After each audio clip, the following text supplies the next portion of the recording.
एक बार फिर से स्वागत है सभी शिक्षक और शिक्षिका का। चलिए हम लोग आज 9वें नंबर का यानी कि 9वें नंबर का जो टेस्ट सीरीज होगा सुपर टेट का, और सुपर टेट की वैकेंसी कभी भी आ सकती है और आप लोग को बिल्कुल सचेत रहना है। इस एकमात्र वीडियो से आपका 60 से 70 नंबर हम कवर करवाएँगे। अभी फ़िलहाल में 3 ही सब्जेक्ट लेकर हम चल रहे हैं, ज्योग्राफ़ी, पॉलिटी और इंडियन हिस्ट्री। इसके साथ ही हम समसामयिक जो आपका 30 नंबर का पूछने वाला है और जीके लूसेंट का, वो सारे के सारे इसमें कवर करेंगे। बिल्कुल आप तैयार रहें, रेडी रहें। अगर जो बच्चे नए हैं उनसे रिक्वेस्ट है कि यह सीरीज़ टॉपिक वाइज़ चलाया जा रहा है। एक दिन इंडियन हिस्ट्री, एक दिन पॉलिटी और एक दिन ज्योग्राफ़ी। तो आज हम लोग फिर से आ गए किससे? इंडियन हिस्ट्री पर। इंडियन हिस्ट्री में प्राचीन इतिहास से हम लोग स्टार्ट किए हैं। हम लोग जैन धर्म पीछे देखे थे। आज हम बौद्ध धर्म के बारे में देखेंगे। हर एक क्वेश्चन के माध्यम से बौद्ध सभा के बारे में देखेंगे, उनका जन्म स्थान के बारे में देखेंगे, उनके माता-पिता, उनके हर एक चीज़, हर एक संबंधित प्रश्नों के बारे में बुद्ध जी के बारे में ज़िक्र किया जाएगा। आप लोग लास्ट तक बने रहिएगा। हमसे वादा करिए कि आप लोग लास्ट तक बने रहेंगे और अपने भैया-बहिनी को शेयर करेंगे। चलिए पहला प्रश्न देख लेते हैं। इनमें से कौन-सी प्रथम बौद्ध नन थी? यानी कि कौन-सी ऐसी प्रथम महिला थी जिनको सबसे पहले बौद्ध धर्म में एक तरह से उनको बौद्ध धर्म में मान्यता प्राप्त करवाया गया था। तो बता देंगे इसमें प्रजापति गौतमी प्रथम बौद्ध नन थी। प्रजापति गौतमी, या प्रजापति गौतमी कौन थी? चलिए इनके बारे में इतिहास पूरा खोल के रख देते हैं। बुद्ध के जन्म के 7वें दिन उनकी माता की मृत्यु हो गई थी। इसलिए महात्मा बुद्ध का जो लालन-पालन है उनकी मौसी करती हैं। उनकी मौसी का ही नाम था प्रजापति गौतमी। बुद्ध के माता का नाम महामाया था, तो वहीं उनकी मौसी का नाम क्या था? प्रजापति गौतमी थी। प्रजापति गौतमी बुद्ध संघ में प्रवेश पाने वाली पहली महिला थी। इस बात को याद रखना है। महात्मा बुद्ध अपने निकटतम शिष्य आनंद के कहने पर महिलाओं को भी बुद्ध संघ में प्रवेश की अनुमति दे दिए। इस बात को याद रखेंगे, जो कि बहुत सारे एग्जाम में पूछा जाता है। चलिए अगले प्रश्न पे चलते हैं। दूसरा प्रश्न देखिएगा। पहले प्रश्न का जो राइट आंसर होगा वो प्रजापति गौतमी। देखिए बहुत ही बेहतरीन प्रश्न है। ऐसे भी प्रश्न आपको मिलेंगे बीईओ में, सुपर टेट में, ऐसे ही प्रश्न मिलते हैं बहुत जगह। तो सूची 1 को सूची 2 से मिलाइए भाई। इसमें साफ-साफ दे रखा है, एक तरफ उनका नाम बुद्धचरित, सूत्रालंकार, एक तरफ मिलिंद पन्नो और माध्यमिका सारिका, और एक तरफ उनके जो एक तरह से उसको लिखे हुए हैं, उनका नाम दे दिया है। अब इसको मिलान करते हैं। चलिए फटाफट करिए, जो सबसे पहले आ रहा है उसको मिलान करिए आप सबसे पहले, फिर उसके बाद नेक्स्ट पे चलते हैं। यानी कि जो हमको सबसे पहले आ रहा है, हम तो कहेंगे भाई हमको बुद्ध चरित आ रहा है सबसे पहले, क्योंकि बुद्ध चरित लिखने वाले जो थे वो अश्वघोष थे। ये हमको आ रहा है भाई, अश्वघोष थे। और एक हमको और आ रहा है भैया, कौन सा आ रहा है? सूत्र अलंकार आ रहा है। जो सूत्र अलंकार है इसको जो असंग ने लिखा था, ये भी हमको आ रहा है। एक नागार्जुन वाला भी आ रहा है हमको। हम कह दें तो हमको यही चीज थोड़ा सा कंफ्यूजन था, लेकिन अब कंफ्यूजन दूर हो गया। हमको पता है जो मिलिंद पन्नो है, मिलिंद पन्नो एक बुक है जो किसके द्वारा लिखा गया है, तो बता देंगे भाई यह लिखा गया है नागसेन द्वारा। इसके बाद ये चौथा बचा, तो चौथा का नागार्जुन लगा देंगे, बस हो गया हमारा काम। यही था मिलान। अब इसको मिला लीजिए, यहाँ पे राइट आंसर आपको मिल गया। अश्वघोष ने बुद्ध चरित नामक पुस्तक की रचना की थी। इस बात को याद रखना है, बहुत इंपॉर्टेंट है। ये सिंगल में दे सकता है। अश्वघोष ने बुद्ध चरित नामक पुस्तक की रचना करी थी। इसे बौद्ध धर्म का रामायण भी कहा जाता है, आपको पता होना चाहिए। और असंग जो थे, इन्होंने सूत्रालंकार की जैसी पुस्तक लिखी थी, और इसने विज्ञानवाद का लोकप्रिय बताया था इसमें, इस बुक में। विज्ञानवाद को ही हम योगाचार्य के नाम से भी जानते हैं। नागसेन ने मिलिंद पन्नो नामक रचना पाली भाषा में लिखी थी। इस बात को भी याद रखना है। लिखते चलिए सारी बातें, हम जो ठोस सबूत बता रहे हैं भाई आपको लेकर, हर एक प्रश्न की हम बिल्कुल एक तरह से चीड़-फाड़ कर रहे हैं आपके सामने, बस आप लिखते चलो।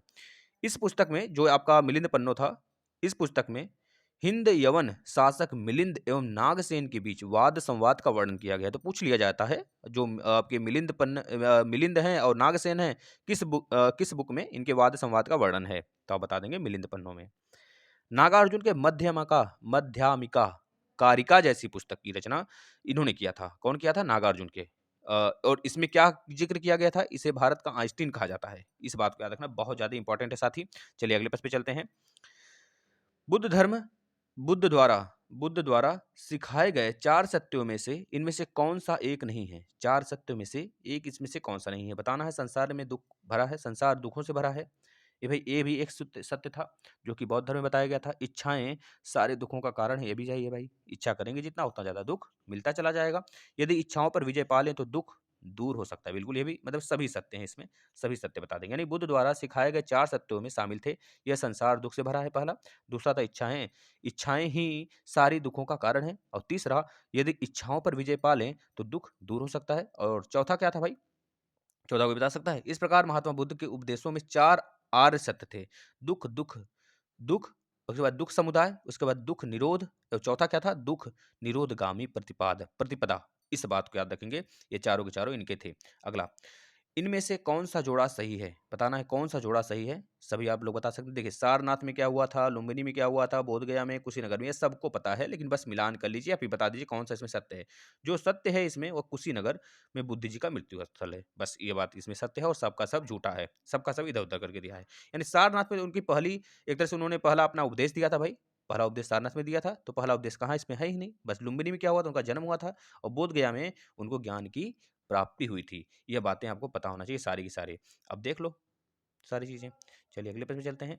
इनमें से कौन-सा जोड़ा सही है? इनमें से कौन-सा जोड़ा सही है, यह बताना है। देखिए, जो स्तूप था, वह एक प्रकार का मकबरा ही तो था उनका, तो बस यही सही है और सब के सब झूठे हैं। बस याद रखना है आपको, ठीक है? आगे चल रहे हैं। चलिए नेक्स्ट पे चलते हैं।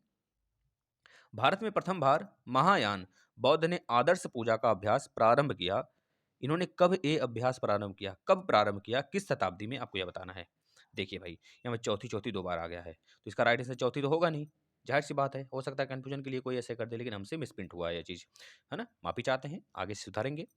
पहली शताब्दी, इसका राइट आंसर क्या होगा? पहली शताब्दी में जो भारत में प्रथम बार महायान बौद्ध ने आदर्श पूजा का अभ्यास करा था, वो किस शताब्दी में करा था? तो बता देंगे प्रथम शताब्दी में। इस बात का ध्यान, भारत में प्रथम बार महायान बौद्ध ने आदर्श पूजा का अभ्यास प्रारंभ किया था। ये बात पता होना चाहिए, किसने? बौद्ध ने। ये चीज याद रखना है, महायान बौद्ध ने। वो भी महायान और हीनयान दो भाग में लास्ट में जाके बट जाते हैं। जैसे कि हमारा आपको पता है कि जब जैन धर्म था, जैन धर्म भी दो भागों में बटा था, है ना? एक तरह से लोग नग्न रहते थे, एक तरह से लोग श्वेत वस्त्र धारण किए थे। तो श्वेत तो भद्रबाहु, भद्रबाहु के मतलब अध्यक्षता में एक बटा था, एक स्थूल बाहु की अध्यक्षता में बटा था। हमने पीछे पढ़ा है, आप लोग रिवाइज करते रहिए भाई। इसी प्रकार से बौद्ध धर्म भी दो भागों में बढ़ जाता है, महायान हीनयान। कहते हैं ना, विनाश काले विपरीत बुद्धि, यानी जब विनाश आता है तो टुकड़ी टुकड़ी में बट जाना आदमी की कमजोरी हो जाती है, आदमी कमजोर हो जाता है। इसी तरह से बीतते गया समय, बीतते गया और आज देखेंगे तो बौद्ध धर्म जैन धर्म का बिल्कुल भी खात्मा हो चुका है। इसी प्रकार से हमें एकता में रहना है। आप लोग शेयर करते रहिए भाई। चलिए अगले प्रश्न पे चलते हैं।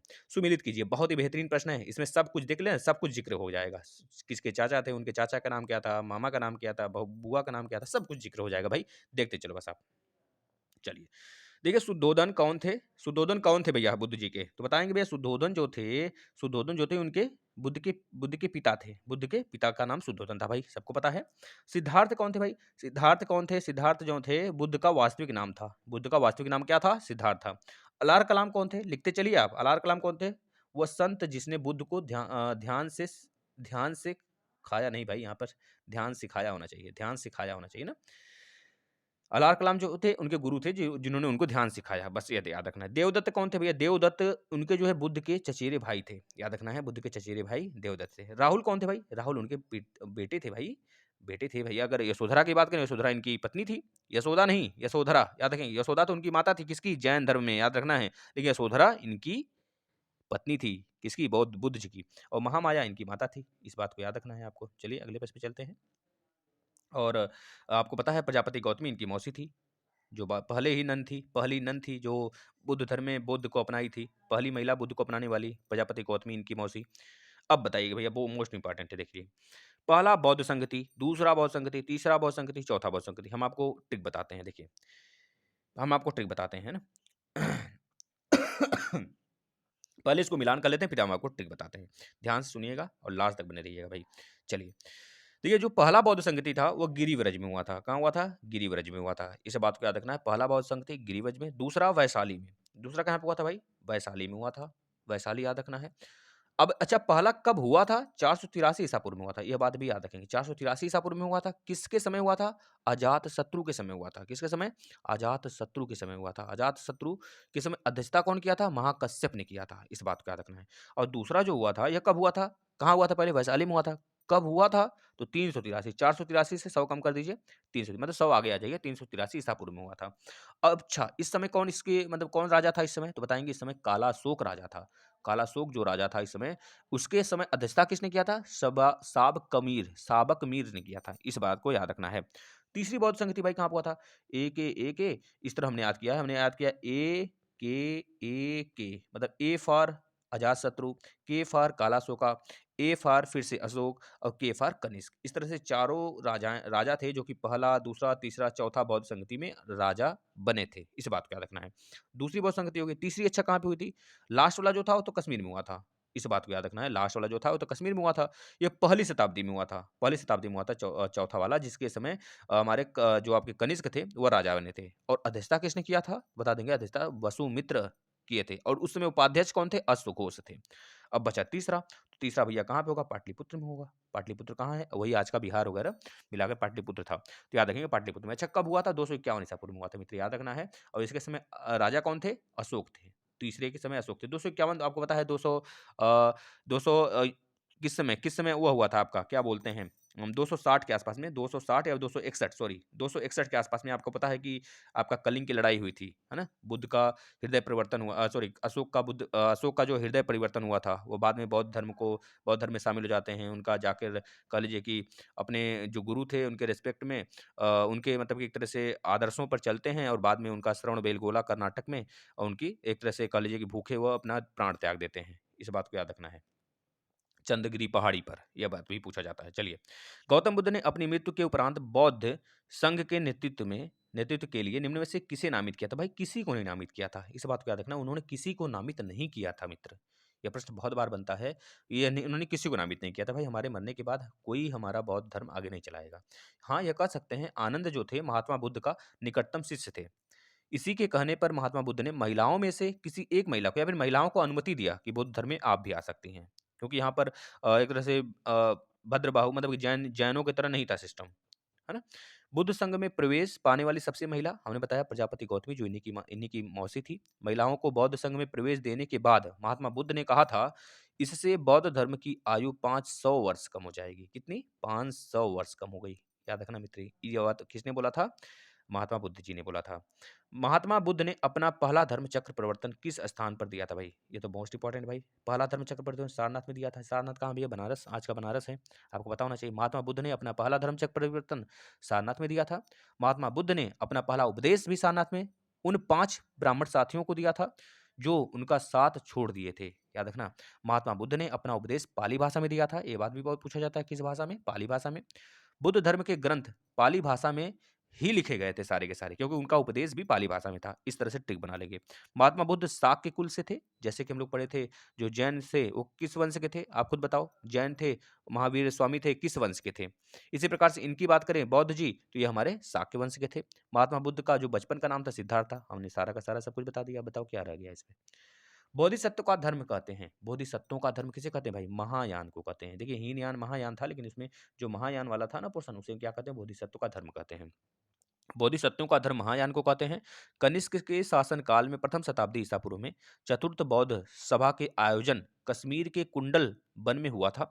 चतुर्थ बौद्ध सभा में बौद्ध सभा के समय बौद्ध धर्म 2 भागों में बढ़ जाता है। तो पूछा जाता है किस बौद्ध सभा या फिर किस बौद्ध समिति के समय हमारा जो बौद्ध बौद्ध बुद्ध धर्म है वो 2 भागों में बढ़ जाता है। तो बता देंगे चौथे के समय, जिसका कह लीजिए कि अध्यक्षता कौन करते हैं भाई? जिसका मतलब जिस समय राजा कौन रहते हैं? हमारे कनिष्क रहते हैं। इस बात को याद रखना भाई। क्योंकि कुछ लोग मूर्ति पूजा को मानने लगते हैं, कुछ लोग मूर्ति पूजा पे विश्वास नहीं करते हैं। यानी कि जो हमारा महायान था, कह लीजिए वो मूर्ति पूजा में विश्वास करते थे, लेकिन जो हीनयान था वो मूर्ति पूजा में विश्वास ही नहीं करते थे। उपदेशों पे चला करते थे महात्मा बुद्ध के, बस सिर्फ वही उनका उपदेश था, उन्हीं को पूजा करते थे, है ना? मूर्ति पूजा को नहीं मानते थे। हीनयान तो याद रखना, हीन मतलब हीन हो जाना, मूर्ति पूजा को ना मानना। और जो हमारे महायान थे, महान थे क्योंकि मूर्ति को मानते थे, जैसे आज हम लोग करते हैं। बोधिसत्व किसे कहते हैं भाई? बोधिसत्व कहते हैं भाई, ये देख लो सबसे अगर ऐसे प्रश्न आया करें तो सबसे पहले बड़े वाले को पढ़ा करो और उसी को टिक कर दिया करो, अगर समय न रहा करे तो यही राइट आंसर होगा। ऐसा व्यक्ति जो ज्ञान प्राप्त करने के पश्चात निर्वाण को इसलिए स्वीकार नहीं करता ताकि वह अन्य व्यक्तियों को निर्वाण प्राप्त करने में सहायक कर सके। ठीक है, इस वजह से मतलब इसे ही बोधिसत्व कहते हैं। चलिए, बौद्ध धर्म के महायान संप्रदाय का संस्थापक नागार्जुन निम्नलिखित में से किस शासक का समकालीन था भाई? ये तो मोस्ट इंपॉर्टेंट प्रश्न भाई। किन शासक के समकालीन था? तो कनिष्क थे। कनिष्क के हमने बताया था। ए के कनिष्क आ गया लास्ट में। पहला क्या था? पहला क्या था? पहला का नाम क्या था भाई? पहला का नाम अजातशत्रु था, याद रखेंगे। लास्ट में क्या आ गया? दूसरे का नाम क्या था? कालाशोका। तीसरे का नाम अशोक। चौथे का नाम कनिष्क। तो कनिष्क के ही शासन का मतलब कनिष्क के ही समय यह एक तरह से पनपे थे नागार्जुन, याद रखना है आपको। नेक्स्ट, जाति प्रथा के विषय में बौद्ध धर्म का क्या मान्यता था? जाति प्रथा को लेके इनके विचार कैसे थे, आपको ये बताना है। तो भैया जाति प्रथा के विरोधी थे, जात-पात कुछ नहीं, चाहे जिसमें शादी-ब्याह कुछ करो, किसी के साथ रहो, किसी के साथ किसी के थाली में खाओ, तो उस समय कुछ नहीं था, या शूद्र-वूद्र कुछ नहीं जानते थे। मतलब सिर्फ़ और सिर्फ़ हम एक मानव हैं, इस बात को ये जानते थे। यही यही एक सत्य है भाई, यही हमारे यही चीज़ें होनी भी चाहिए, है ना? जैसे कि अगर कहा जाए, महात्मा बुद्ध ने ब्राह्मणों की सर्वोच्चता, वेदों की प्रामाणिकता, यज्ञ, बलि बलि प्रथा एवं वैदिक कर्मकांड इत्यादि के विरोध में रहते थे हमेशा, विरोधी, एक तरह से पूरा का पूरा विरोधी, है ना? चलिए नेक्स्ट, बौद्ध साहित्य में किस नगर का उल्लेख नहीं है भाई? बौद्ध साहित्य में वाराणसी का भी उल्लेख है मित्र, मथुरा का भी है, तक्षशिला का भी, लेकिन लखनऊ का उल्लेख नहीं है, इस बात को याद रखना है। चलिए अगले प्रश्न पे चलते हैं। सत्य की खोज में बुद्ध को किस स्थान पर पीपल की एक वृक्ष के नीचे ज्ञान की प्राप्ति हुई भाई? किस स्थान पर प्राप्ति हुई आपको पता होना चाहिए कि भैया ये सत्य की खोज में निकले थे, लेकिन बोध गया पहुंचते हैं तो बोध गया में इनको ज्ञान की प्राप्ति होती है। कहाँ है? बिहार में है। बोध गया कहाँ पे? बिहार में। सत्य की खोज में बुद्ध को बोध गया में किस वृक्ष के नीचे? पीपल के वृक्ष के नीचे इनको ज्ञान की प्राप्ति होती है। जिस पीपल वृक्ष के नीचे बुद्ध का ज्ञान मतलब बुद्ध को ज्ञान मिलता है, उसे हम बोधि वृक्ष के नाम से जाना गया, मतलब एक तरह से बोधि वृक्ष के नाम से जानते हैं। बुद्ध को निरंजना नदी के तट पर ज्ञान की प्राप्ति हुई थी, इस बात को याद रखना है आपको। नेक्स्ट, चलिए भाई मोस्ट इंपॉर्टेंट है ये तो। चलिए मिलान करिए भाई इसे। देखिए इसमें अलग-अलग उनका दिया गया एक तरह से उनका एक तरह से चक्र दिया गया है टाइम, और उनके हर एक चक्र को वो जन्म लिए, वो उनको उनको मतलब एक तरह से ज्ञान की प्राप्ति हुई, तो अलग-अलग नाम से उनको जाना गया, एक तरह से प्रतीक है उनका, प्रतीक चिन्ह। तो बताइए जब वो गृह त्यागे थे तो उसको किस प्रतीक चिन्ह से दिखाया गया है? जब वो गृह त्यागे तो उनके प्रतीक चिन्ह को अश्व से दिखाया गया है, इस बात को रखना। जब उनको निर्वाण यानी कि जब उनकी मृत्यु होती है तो उसको स्तूप से दिखाया गया है, ये बात याद रखना। जब उनका पहला उपदेश होता है तो उसको हम कमल के नाम से दिखाया, 1 मिनट गलत हुआ क्या? नहीं सही है। जब उनको पहला उपदेश उपदेश दिया जाता है, तो उनको किस चीज़ से दिखाया गया? पहला उपदेश उनका किससे दिखाया गया है? जो पहला उपदेश है, वो तो कमल से दिखाया, हाँ, सही तो है। पहला उपदेश कमल से दिखाया गया, सही भाई। जो जन्म है उनका, जो जन्म हुआ था, तो स जन्म को साँड़ से दिखाया गया भाई, जन्म को साँड़ से दिखाया गया है, और गर्भ को हाथी से दिखाया गया। जब वो गर्भ में थे माँ के, तो उसको हाथी से दिखाया गया है। इतनी बातें याद रखेंगे। गृह त्याग, अश्व, निर्वाण, स्तूप, पहला उपदेश, कमल, जन्म, साँड़, गर्भ, हाथी। ये बातें याद रखेंगे। नेक्स्ट, जातक कहानियाँ प्राचीन भाषा में मतलब किस में लिखी गई थी? अभी तो हमने बताया भैया, पाली भाषा में लिखी गई थी जातक कहानियाँ, बस इसको टिक कर देना है, पाली भाषा में लिखी गई थी। उनके पाली में उपदेश भी थे, पाली में रचना भी थे बौद्ध धर्म के, इस बात को याद रखना है, ठीक है? इसमें ही जन्म के इनके विषय में जानकारी पूरा का पूरा इसी में मिलती है, पाली भाषा में ही। निम्नलिखित में से बौद्ध धर्म किसकी हिमायत करता है? बौद्ध धर्म किसकी हिमायत करता है? क्या बुखार 1 मिनट, भूखा यहाँ पे होना चाहिए भाई, तो सॉरी, कुछ आज मिसप्रिंट हो गया है, भूखा रहना। भूखा का नहीं करता भाई, गलत है। दुःख भोग नहीं, सभी सही मार्ग नहीं, केवल और केवल मध्यम मार्ग का यह एक तरह से उपासक था। नेक्स्ट, बुद्ध 20वें नंबर का प्रश्न देखिए, बुद्ध ने सर्वाधिक उपदेश दिए थे भाई, किस में कहाँ पे दिए थे सर्वाधिक उपदेश? आपको पता होना चाहिए। पहला उपदेश तो इन्होंने सारनाथ में दिया था, लेकिन सर्वाधिक उपदेश की बात करता है तो ये वैशाली में कि श्रावस्ती में कि कौशाम्बी में कि राजगिरी में? बताइए किस में दिए थे? तो बताएंगे भैया श्रावस्ती में दिए थे, श्रावस्ती में। महात्मा बुद्ध ने सर्वाधिक उपदेश श्रावस्ती में दिया है। श्रावस्ती कौशल राज्य का राजधानी था, जो कि आज जम्मू कश्मीर के आसपास में पड़ता है। महात्मा बुद्ध ने अपना पहला उपदेश सारनाथ में दिया था, वहीं अपने जीवन का अंतिम उपदेश कुशीनगर में दिया था। ये बात याद रखें, कुशीनगर में सबसे अपने जीवन का अंतिम उपदेश दिए थे। नेक्स्ट, गौतम बुद्ध का महापरिनिर्वाण किस राज्य में हुआ था? भाई महापरिनिर्वाण इनका किस राज्य में हुआ था? पहले 16 महाजनपद हुआ करते थे, 16 महाजनपद में से किस महाजनपद में इनका महापरिनिर्वाण प्राप्त हुआ था? याद रखेंगे मल्ल में। कहाँ पे भैया? मल्ल में हुआ था। गौतम बुद्ध का महापरिनिर्वाण निर्वाण जो हुआ था, जिस राज्य में हुआ था, वह है मल्ल, याद रखेंगे मल्ल। गौतम बुद्ध का महापरिनिर्वाण 83 वर्ष की अवस्था में हुआ था, 83 वर्ष की अवस्था में हुआ था, इस बात को याद रखना है आपको। और 29 वर्ष की अवस्था में इन्होंने घर त्यागा था, ठीक है ना? और 35 वर्ष की अवस्था में इनको बुद्ध की प्राप्ति हुई थी, है ना? 483 ईसा पूर्व में इनका एक तरह से कुशीनगर में मृत्यु हुआ था, इस बात को याद रखना। 483 में मृत्यु हुआ था, और 583 में इनका जन्म हुआ था, है ना? 583 के आसपास में इनका जन्म हुआ था, इस बात को याद रखना है आपको, जो आपके एग्जाम में सारे एग्जाम में पूछा जाता है। लाइट आप एशिया भी इनको बोला जाता है भाई। गया संबंधित है भगवान बुद्ध से, जहाँ पर उनका क्या हुआ था? गया किससे संबंधित है आपको बताना है। उनका पहला उपदेश था कि उनकी बुद्ध की प्राप्ति, भाई प्रबुद्ध की प्राप्ति हुई थी उनको वहीं से, गया से। अगला प्रश्न पे चलते हैं। माध्यमिक दर्शन प्रणेता थे भैया, माध्यमिक दर्शन प्रणेता भाई, ये भद्रबाहु कौन से थे? 1 मिनट, ये कौन थे माध्यमिक दर्शन प्रणेता? ये नागार्जुन थे साहब जी, इसको बता देंगे, माध्यमिक के लिए नागार्जुन थे। इस बात को याद रखना है, नागार्जुन कनिष्क के दरबार में भी थे, है ना? याद रखना है। नागार्जुन की तुलना महान वैज्ञानिक आइंस्टीन से की जाती है, तो पूछा जाता है बुद्ध के समय किसकी तुलना आइंस्टीन से की गई है? तो बताएँगे नागार्जुन की, है ना? एक तरह से इनका दिमाग बहुत तेज़ था, माध्यमिक दर्शन के प्रणेता थे, एक तरह से गणितज्ञ थे कह लीजिए। अगले प्रश्न पे चलते हैं। बौद्ध संघ के नियम मूलतः किस पुस्तक में दिए गए हैं? भाई ये तो बता देंगे सभी लोग, विनय पिटक में दिया गया है। किसमें? विनय पिटक में दिया गया है भाई। बौद्ध धर्म के ग्रंथ त्रिपिटक की रचना पाली भाषा में लिखी गई है पूरा का पूरा। त्रिपिटक के अंतर्गत सूत्र पिटक, विनय पिटक एवं अभिधम्म पिटक आते हैं। सूत्र पिटक के सूत्र पिटक में बुद्ध के धार्मिक विचारों का उपदेश दिया गया है। मतलब संकलन मिलता है। विनय पिटक में मठ निवासियों का अनुशासन संबंधी नियम कानून मिलते हैं और अभिधम्म पिटक में बौद्ध मतों के दार्शनिक व्याख्या की गई है। लेकिन विनय पिटक में क्या मिलता है? एक तरह से उनके संघ नियमों का मूलतः एक तरह से उसमें प्रयोग किया गया है। ठीक है, नेक्स्ट। कल्पसूत्र का लेखक था भाई, मोस्ट इंपॉर्टेंट प्रश्न 25वें नंबर का लास्ट है। कल्पसूत्र के जो लेखक थे उनका नाम क्या है? बता देंगे, भद्रबाहु। मोस्ट इंपॉर्टेंट है साथियों, कल्पसूत्र का लेखक भद्रबाहु था। भद्रबाहु ने कल्पसूत्र की रचना किस भाषा में किया है? संस्कृत भाषा में किया है। चंद्रगुप्त मौर्य जो थे जैन गुरु भद्रबाहु के साथ ही श्रवणबेलगोला के चंद्रगिरी नामक पहाड़ी पर चले गए थे। एक तरह से वहाँ पर अपना बिना भूखे प्यासे रहकर अपना जीवन उन्होंने वहीं पर त्याग कर दिया। इस बात को याद रखना है। Light of Asia Buddha ji को कहा जाता है, याद रखना है। अगर पूछा जाता है वह आध्यात्मक बुद्ध साहित्य जो बुद्ध के विभिन्न जन्मों की कथाओं के विषय में बताता है तो क्या है भैया? उसे जातक कहते हैं, जातक कहते हैं, याद रखना है आपको। अगर पूछा जाता है बुद्ध की मूर्तियों को विरूपित किया गया और हटाया गया किस देश से? तो बताएंगे अफगानिस्तान से। अफगानिस्तान से, इस बात को याद रखना है भाई। पहला उपदेश इनका राजगृह में था, है ना? आरबीपी के याद रखेंगे, आरबीपी का राजगृह, वैशाली, पाटलिपुत्र और कौशल, मतलब कि एक तरह से कौशाम्बी। इस बात को याद रखेंगे, ठीक है ना?